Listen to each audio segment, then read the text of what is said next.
What is up, Podheads?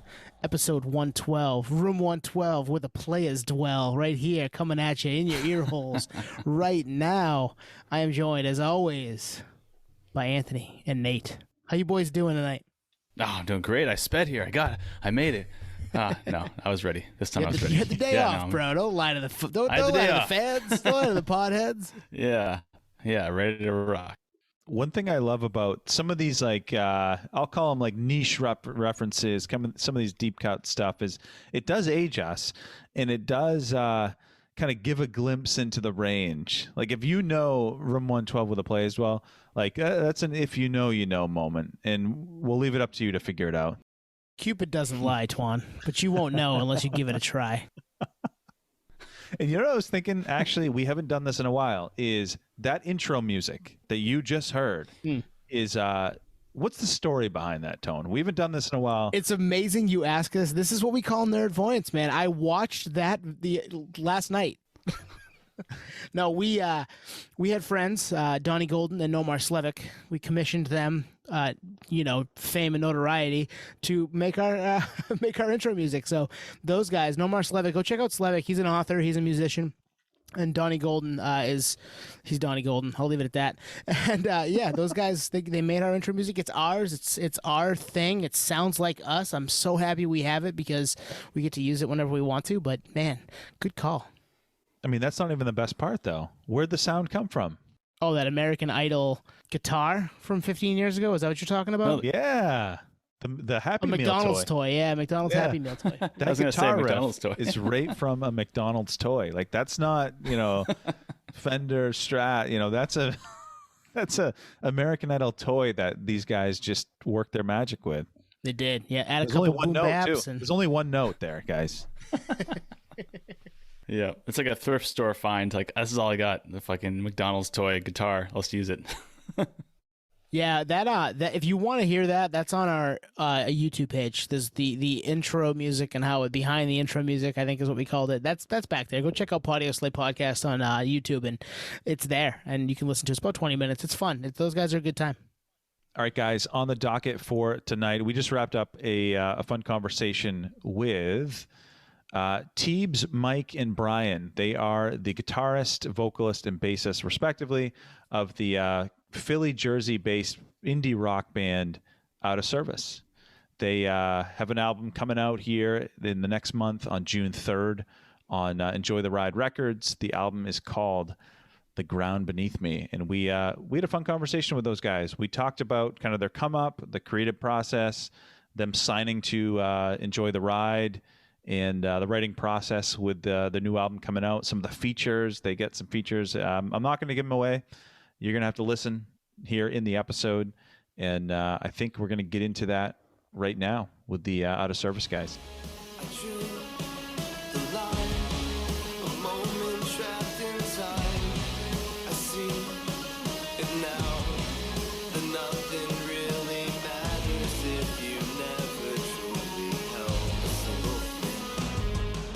Hey everybody, Tony here. If you like what you hear, go back and check out some of our other interviews. We've had Peanut from 311, we've had Frank Turner, we had Benny Horowitz, we recently also had Vinny Caruana of The Movie Life, and many others back there. There's a bunch of really cool conversations, 2+ years of pods back there of us just nerding out and enjoying ourselves. So check us out. Go to podioslave.com for all things nerdery. Thanks. This life's the only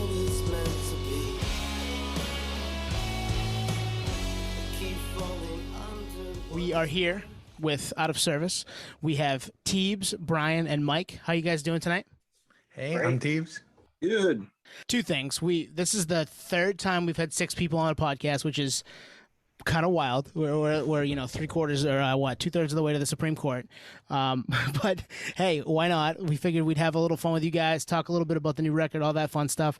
And the other thing is the way we kind of found you guys is a little bit more modern, right? We were on Instagram talking back and forth there about Taking Back Sunday and some other stuff, and you guys have a song with John Nolan, and yeah, we were just, it's a new way to find a band and make friends in 2022, and here we are now chatting with you guys about your music. Yeah. Well, it's funny because I forget. I think you guys had thrown up a Taking Back Sunday hashtag.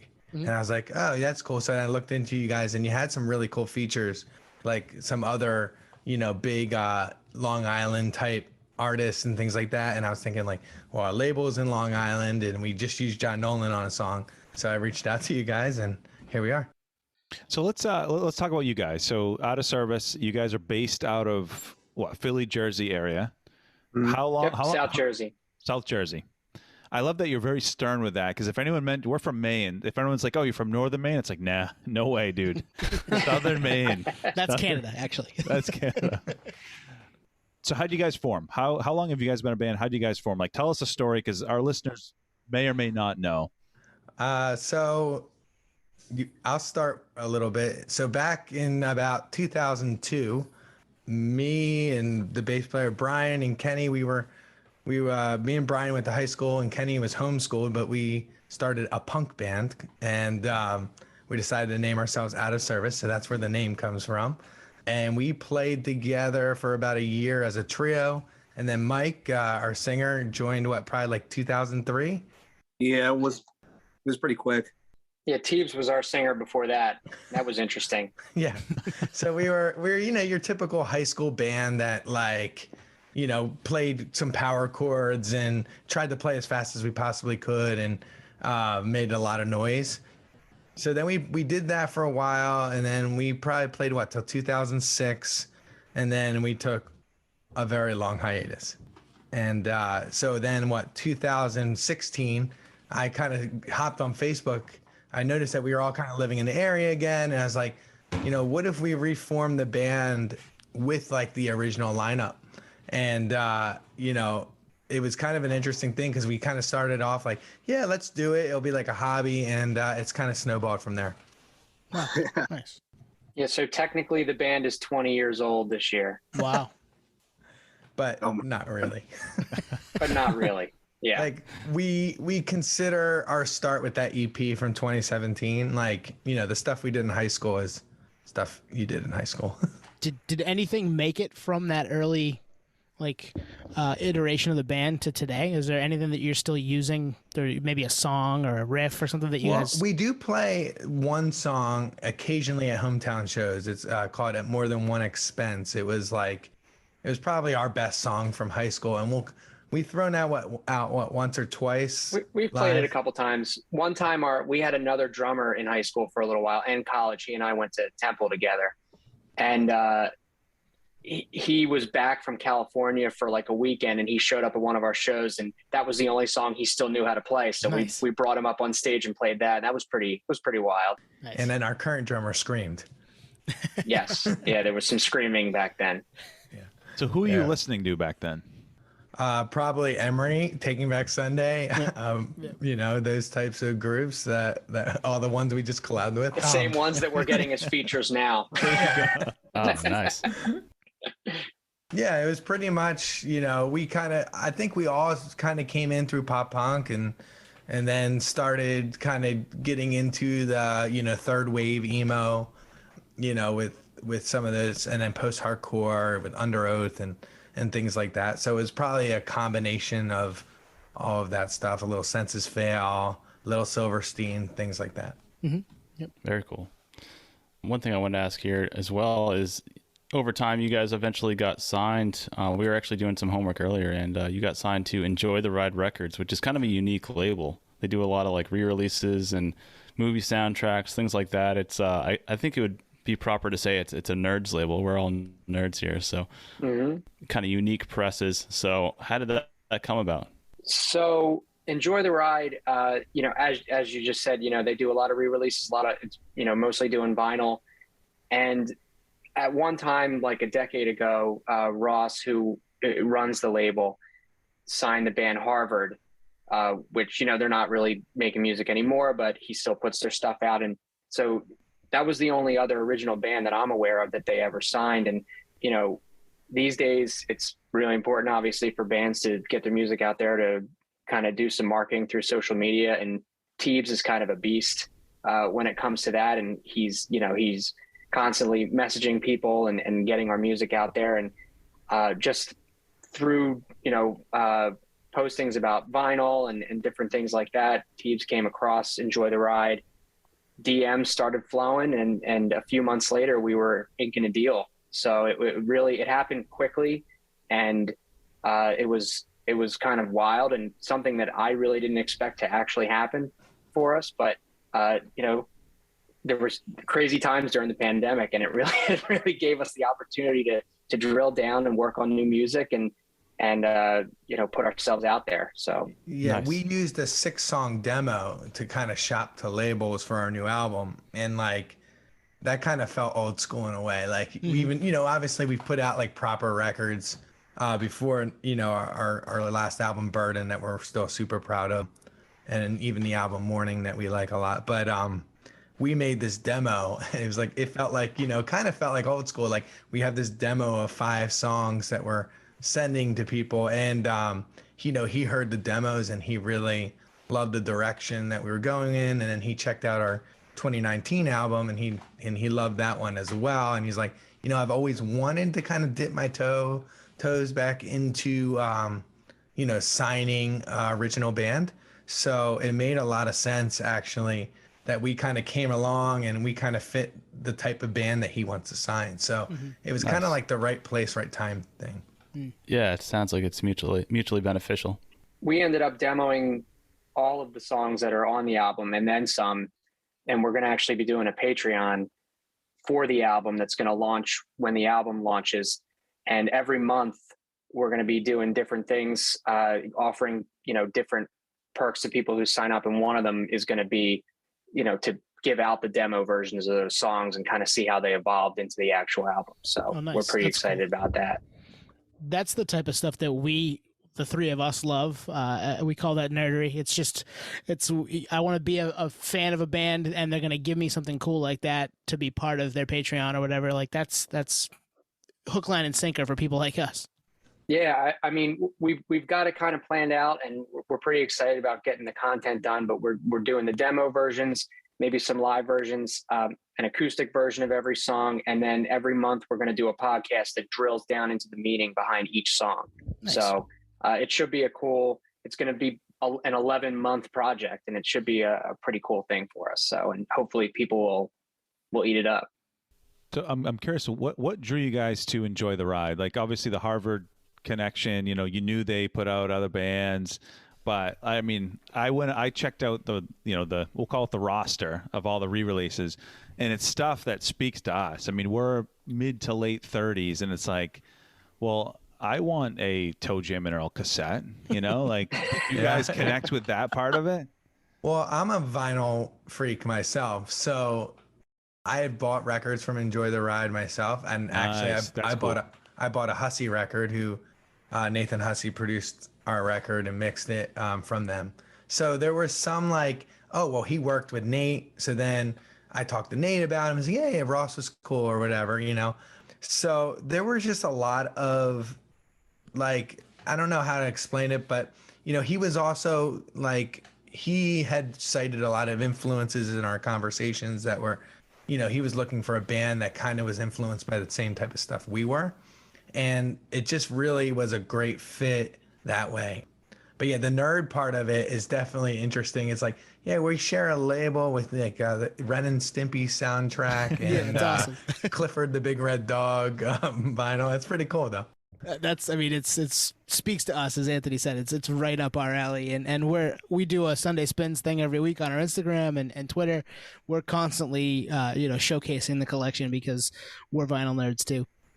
Yeah, there's a lot of elements to that too as well, because getting vinyl pressed right now is a stretch. Like it's hard to do. Yeah. So actually there's a unique benefit to signing to the label, because you have the infrastructure to actually get a record pressed in the first place, because the supply chain, and I mean Third Man Records is backed up like 2 years, something like that. So it's pretty cool.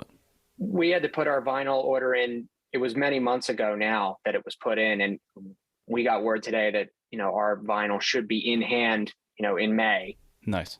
In hand, meaning in the label's hand, and then that way they can be shipped out when it launches. But it was a little scary at a time, because we were trying to set a release date, and we didn't want there to be a delay from the release date to the release of the vinyl, especially on a label that's so, vinyl heavy, right? They're very, obviously that's their big thing. So we wanted to make sure we had it available for everyone, but luckily stuff's coming in now. So it's a tricky thing to juggle, like units. Like how many units do you even order? You know what I mean? I mean, I know you have the monthly Spotify list. I don't know. We leave that to Ross. Yeah, you can engage your fan base, but that's a dance. Yeah, leave that to the label. We have what, 4 total variants if you count the test press. So we're gonna have like a test press, and then there's like a really cool it's like a red, white, and black swirl pinwheel thing. Well, I'm talking about that swirl one. There's the swirl one, and then there is like it's like a button, red and black button vinyl. That's the third one, and then there's clear. And then there's also going to be a version with a special edition jacket as well. So different stuff for folks who like to collect things. So, yes, that's clear, and then we have cassette as well, and the cassette came out really cool. Yeah, it did. Yeah, it's like a clear red cassette, and it just came out looking really neat.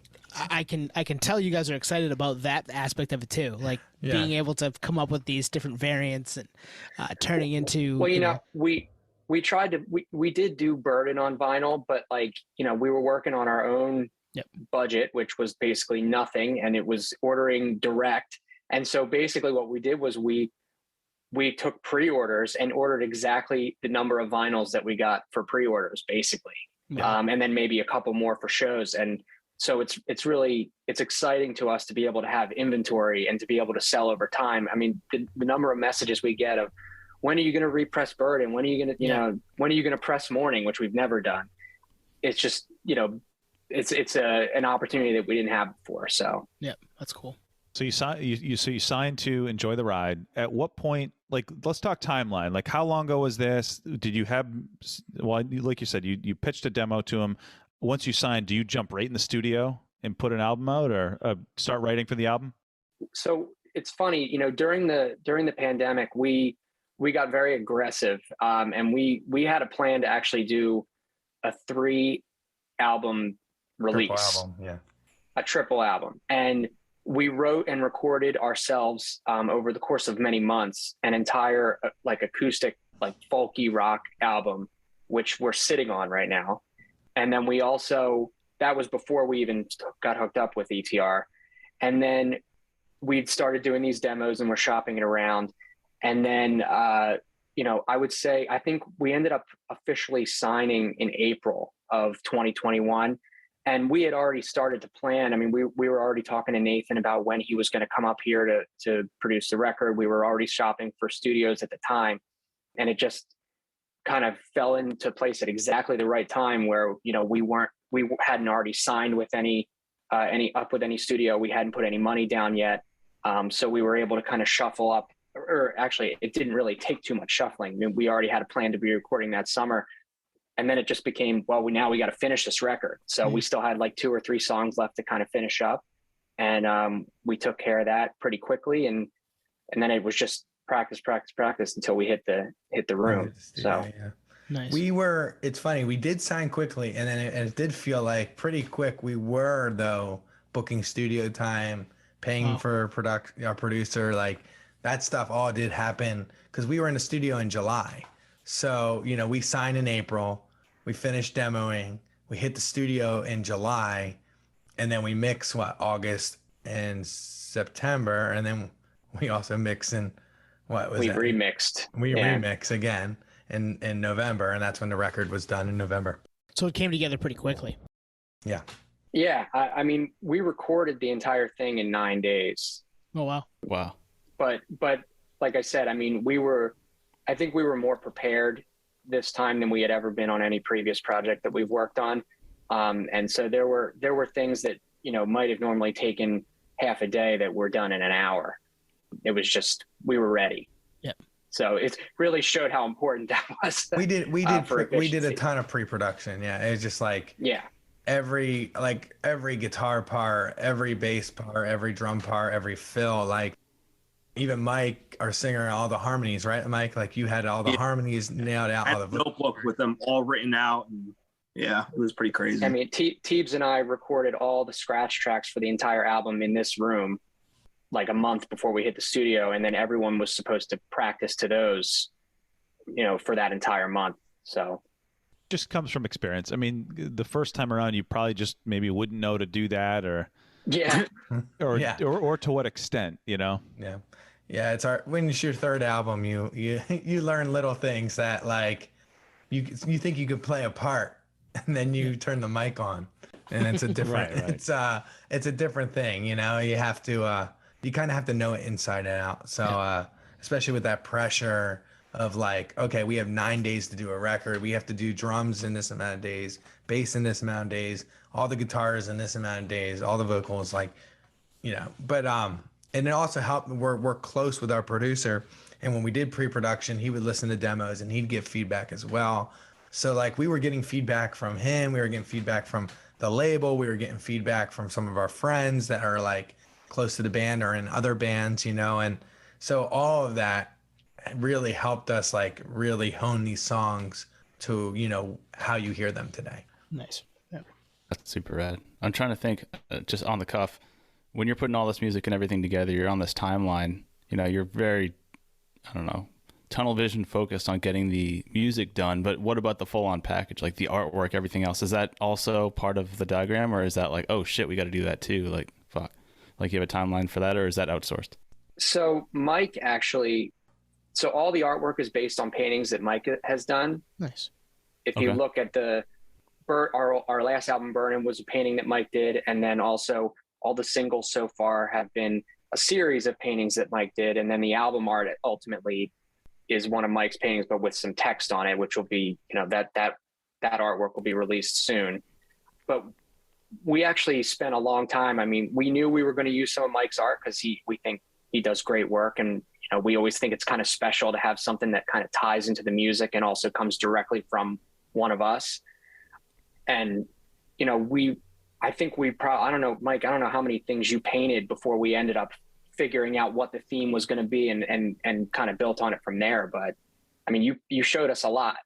Yeah. So for the cover art, we weren't really jammed for time or anything like that. We still had months and months before the release. So at some point I just had started, I just decided to like, while I'm painting, I'll paint things that I can, kind of try to sell to you guys to see if you would like it for cover art.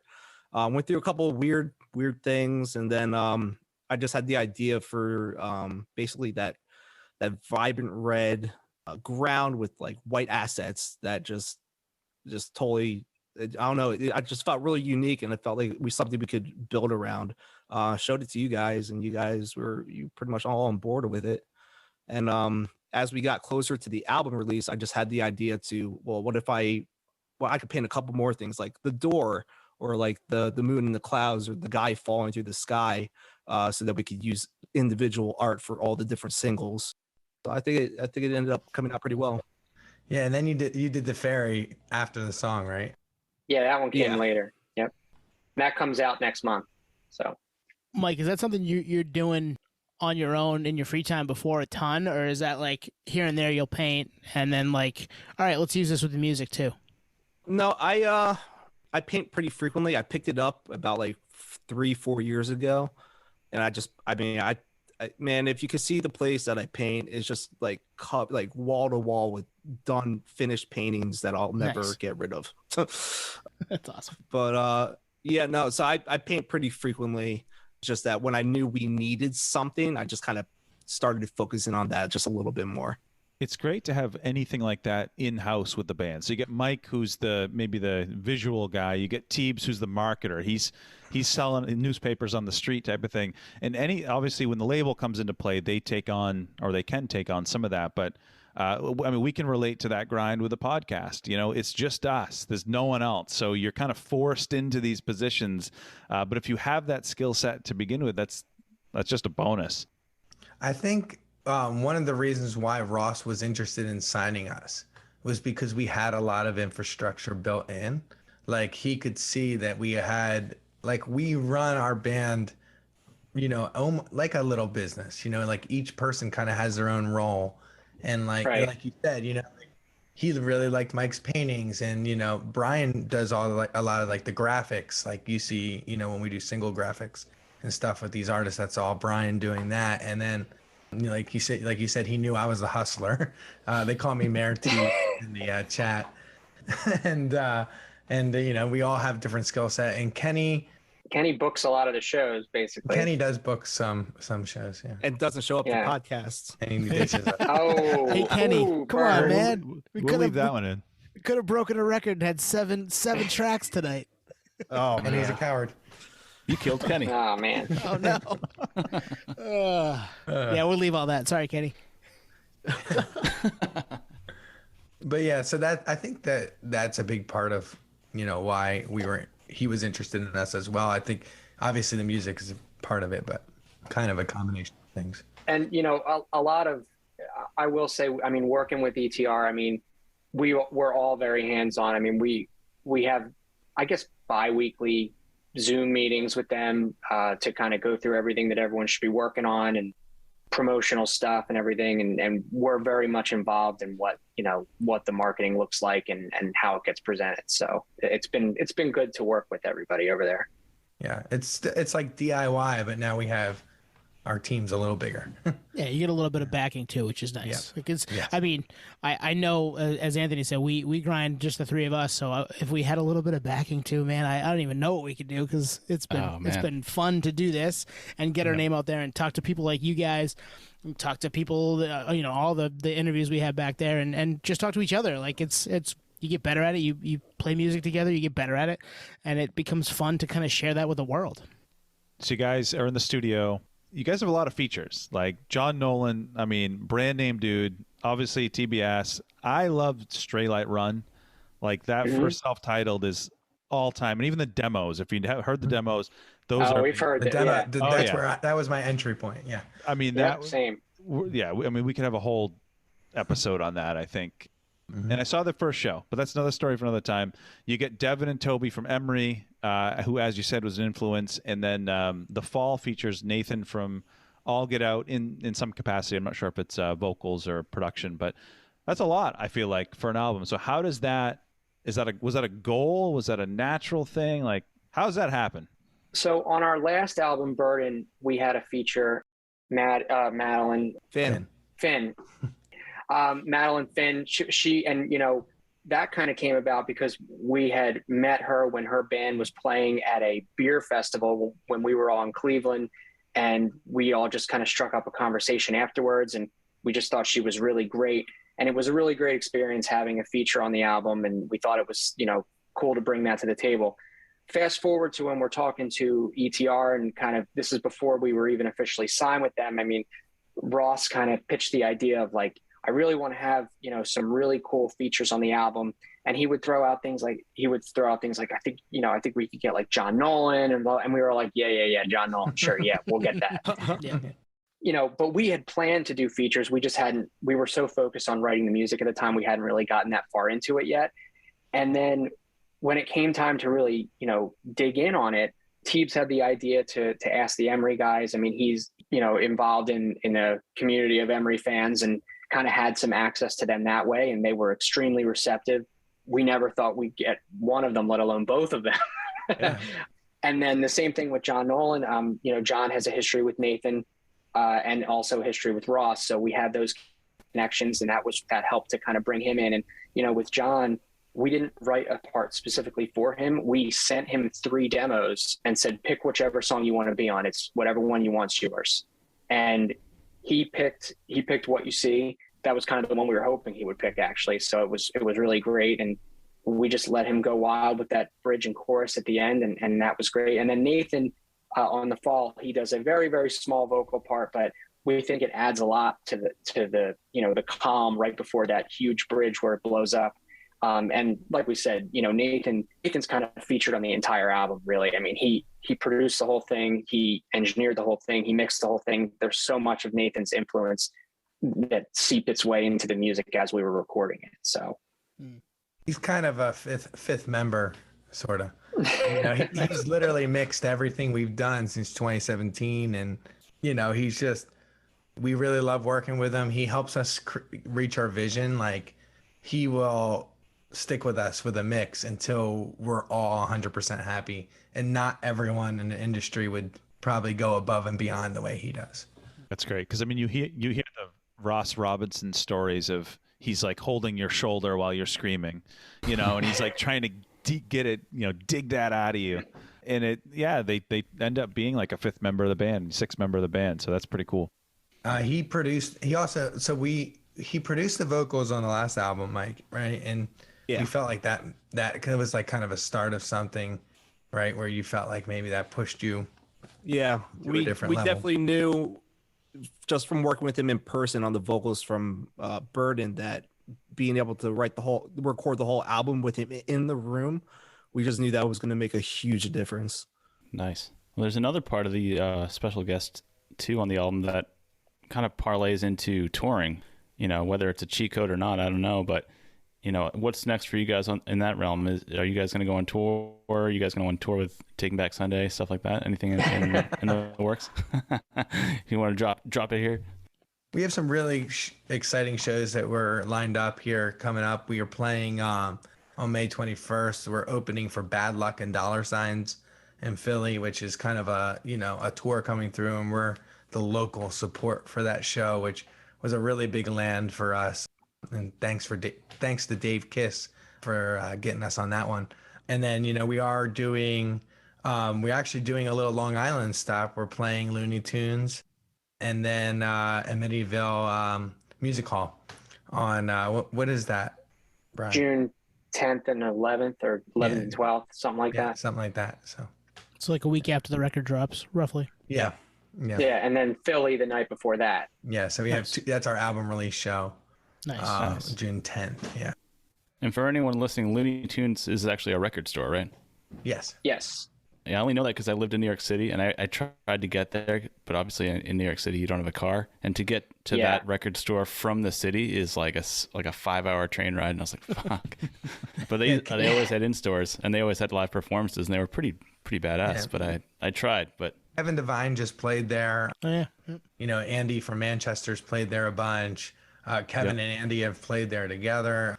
They've had, I'm pretty sure, like Julian Baker's played there. So like they bring in a lot of really cool bigger acts to do in store. So we're excited just to have that chance, and we're going to be videoing and recording the performance, and that might be part of the Patreon thing as well. Nice. That's awesome. And for anybody who's listening that can make it out to that on Long Island at Looney Tunes, it's on June 12th at I believe like 3:00 or something. It's in the afternoon, early afternoon, and we will be selling like a special edition variant of the vinyl only to people who come to that show, and then after that, I think it's only for Patreon subscribers. So, nice. Little cool thing for anyone who can make it out. That's cool. I if you're like in on the ground floor with a band that you guys are coming up, you've had a couple releases, maybe you self-released, now you've got the backing of a record label, you're getting a little bit more people taking notice, to get in and go and do that. If you're close by, go to that show. I'm telling you right now, I would be there in a heartbeat if I wasn't in Maine 5-6 hours away working that Saturday, I'm sure. But like, yeah, I know, maybe I will. Maybe I'll hop on the train. But go to that show. It's going to be awesome. Yeah. So the album is called The Ground Beneath Me. It comes out June 3rd of this year. Enjoy the Ride record. So if someone's never heard you, what's your pitch? I'm going to put you guys on the spot. I don't want to do the for fans of, because you can get boxed, but like, how would you describe your band? Well, Teebs. You're the marketer, right? The big thing is like dynamic alt rock is like, I think that's, which I know kind of alt rock is dynamic, but I think our big thing is like, we really love to take something quiet and blow it up, or take something loud and make it quiet. And that tends to be our signature, I think, is that we were influenced by bands that do that, like Manchester and Thrice does that really well. And like, so I think those are big things. But specifically though, for this album, I would also say, we have a lot of variety. It's not just one sound. We really wanted like our B-side of this album to feel a little different than our A-side. For instance, we wanted the B-side to have maybe some quieter moments, or maybe some kind of different sounds that we hadn't explored before as a band. So I think like the big selling point to me is just dynamics and lots of variety. Well said. And actually, now that you say that, the album is sequenced perfectly. I really appreciate that comment because we literally we have a band like Slack that we communicate in, and we have a channel solely dedicated to album order, and we probably thought about it for 2 months until we finally, like, we had votes, we had like secret ballot votes in order to figure out what was going to be in what order. Rigged. And they were a little rigged. It's still fighting about it votes, right now on the Podioslave podcast. I love it. In real time. But you know what? When we finally did arrive on the track listing, I think we all were really pleased with it. And then there actually was a point where there were arguments about, certain songs being in certain places, and we held firm because we truly believe that the way that this album flows is the best way that these 11 songs could be played in order. So we wanted to make sure that as you're listening to it through the whole thing, your ear's never going to get tired from just being battered away at constantly, that the songs kind of go from heavy to a softer and kind of up and down. It's like a roller coaster a little bit. You do realize that we have a Slack channel for the band is such a 2022. Like, if you said that 5 years ago, people are like, what the hell are you talking about? But no, I mean, that's the times. And we, we've heard the album, and we couldn't agree more, Nate, with what you said. Sequencing's great. Just a Shadow, to close the album with that, like, that's the only home for that song. Yes. Oh, absolutely. Yeah. It's a shame because a lot of times, like when you look at streaming numbers and stuff, like the closers and like the songs at the end of the record don't get played as much. And like for me, that's one of the better songs on the album. And I'm hoping that it gets to people because I do think that's a special one. It's kind of unique in a lot of ways. We did an episode, it was a while back now, it was track one, side one, of great album openers, and we have the plan to do great album closers too. So don't sleep on album closers, people. I know your streaming numbers are listening to the first 3 songs and then you get doing something else, but go back and listen to all of it because there's some stuff on the back half of a lot of great records that you're missing out on if you don't listen to. So this one included. Sure. Very much. Is the Sky Felon near the end too? Yeah, that's right in. It's number 5. Yeah, it's right in the middle. Okay. So it's supposed to be like that's supposed to be was intentionally the closer of the A side. So there you go. I'm onto something. I sniffed that right out.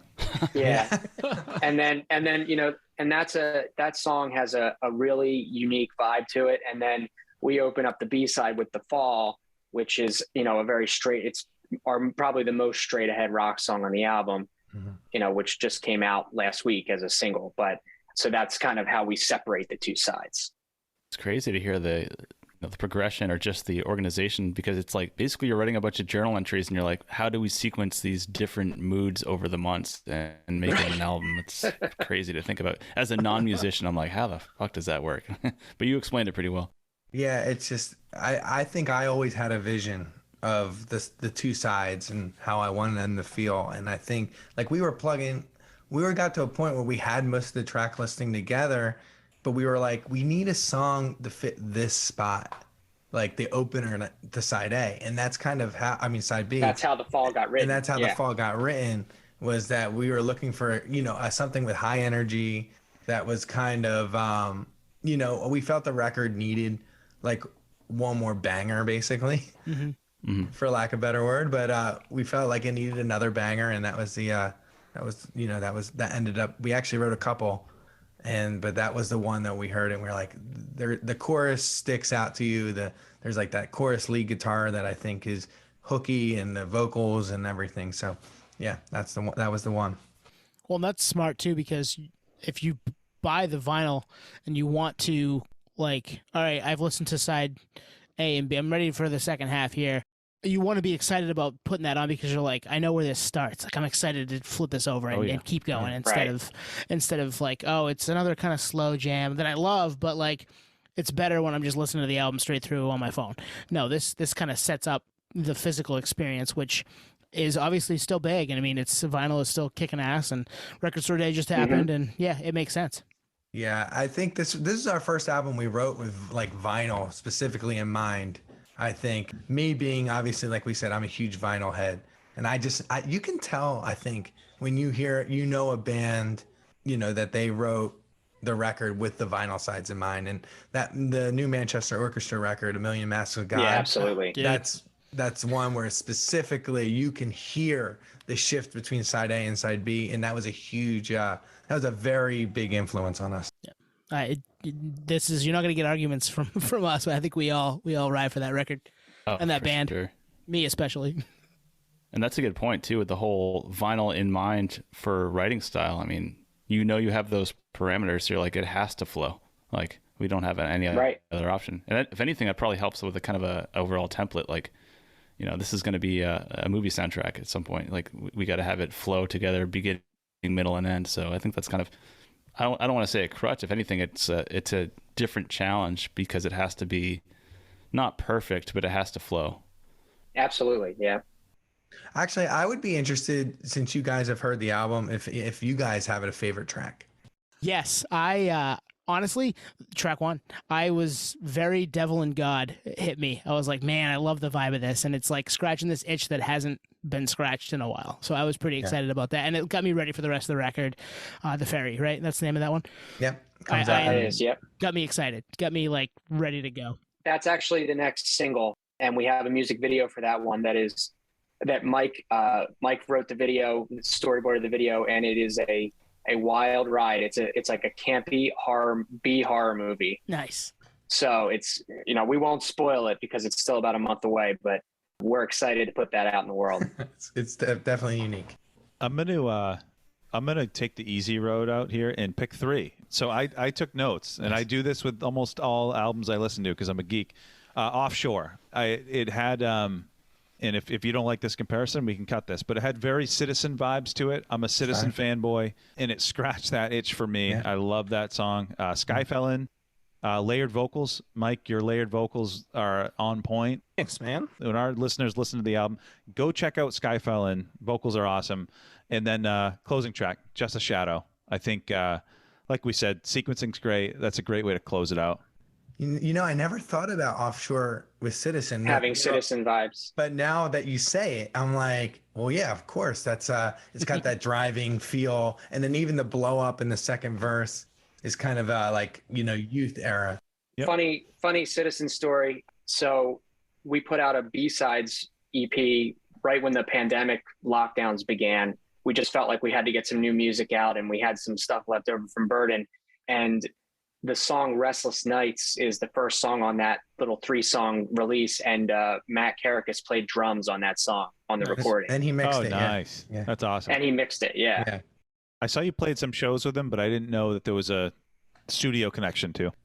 It was all done remotely, but digital studio connection. But we opened for him on his solo tour when he came to Philly.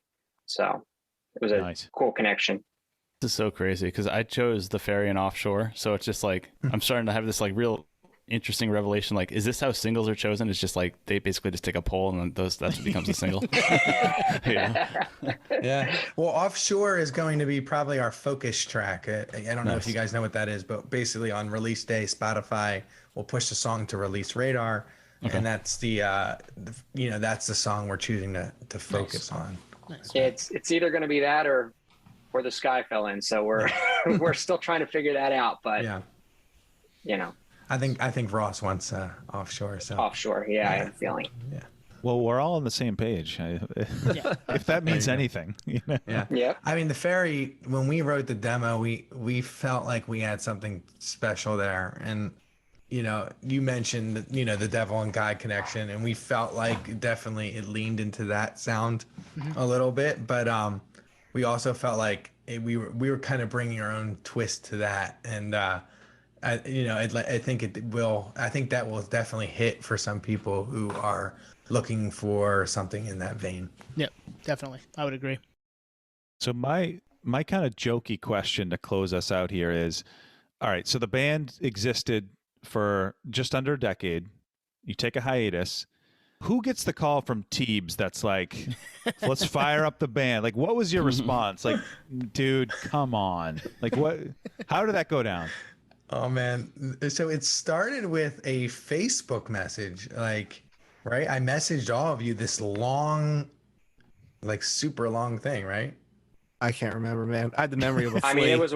I mean, it's probably still there somewhere. But yeah, my recollection is he reached out to all of us at the same time. But he probably the way our band might work sometimes though is before someone puts something out into the whole group, they test it on one of the other people first. So he probably ran it by Kenny first, if I had to guess. I definitely had ran it by Kenny because I knew he was a yes. And Mike, we had a phone conversation, and Mike and I had not talked in like 10 years. Yeah, So, there was Yeah. a rift there for sure. like we hadn't been friends, like we hadn't known each other for 10 years. And I called him. I was like, Yeah. hey man, if we got like the band back together, would you do it? And he's like, sure. You know. Yeah. I mean, at that point, it had been so long. I was just like, yeah, what the hell? I miss making music.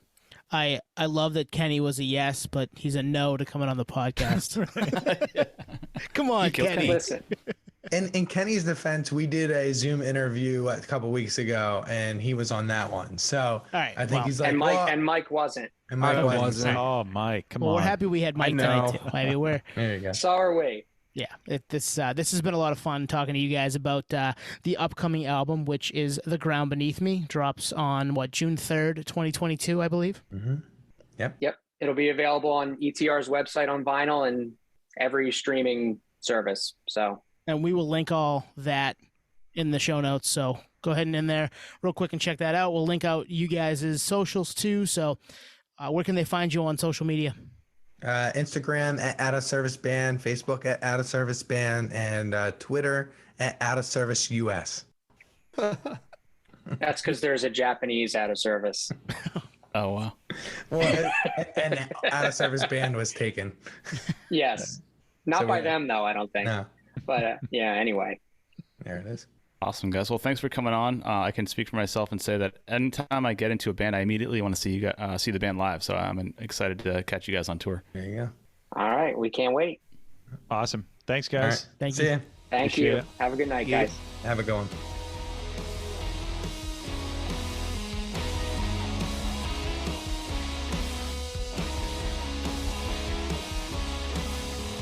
I spun around for years while I fought whispers in my head. Get me out of here. I gotta get out of here. The words I thought were scripture left me grasping at my chest. I wanted so much more. Can I have just a little more? The fall was worse than hitting the ground.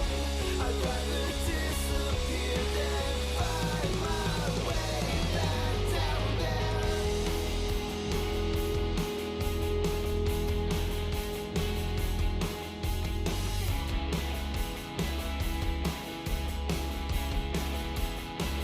I grew addicted to the thought that I was flawed beyond repair. A tragic fantasy, born of my disease. If the worst is yet to come, I'll be here waiting all the same. With my hands open, I'll let it all within. The fall was worse than hitting the ground. I'd rather disappear than find my way back down there. If all I'm worth are the times I've failed, I'd rather disappoint than find my way back down there. I guess I'll take it day by day. I guess I'll take it day by day.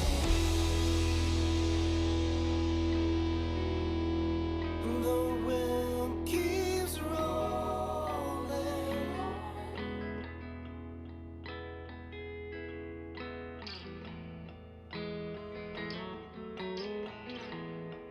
Throughout